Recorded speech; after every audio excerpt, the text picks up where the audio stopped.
One day I was on vacation with my grandfather, and there was a homeless guy, and he gave him some money, and I asked him, why did he do that? You know, because he's just going to go buy beer with it, or whiskey or whatever.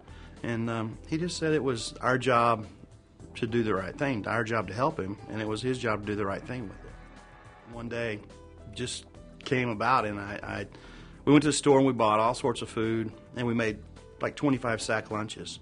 We had water and orange juice and all those types of things.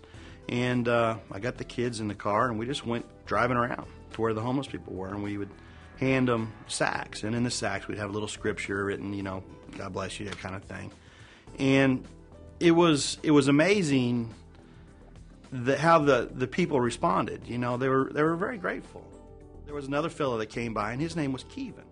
This guy was very well educated, and he had a great job, and he had moved down from Ohio. And he was contract work. When he came down, he worked here, and then they got rid of all their contract folks and went in-house. And so he said that at that point he'd lost his job was gone. He couldn't find another, and he lasted about 6 months before he was on the street. And Kevin, it was really amazing because he sat and he talked to my daughter for a long time. And, you know, he'd go, and then he'd come back, and he'd talk to us some more, and then he'd go, and he'd come back. And finally, one time he came back, and he had a thank you note. And, I mean, this is a homeless guy. He's living under the bridge, and he gave me a thank you note. He wrote a little note in it, and it's really cool. It says, to Kylie's dad, buy a shotgun and tell those young men you mean business. And I asked him about the note. It's like, Kevin, dude, you live under a bridge.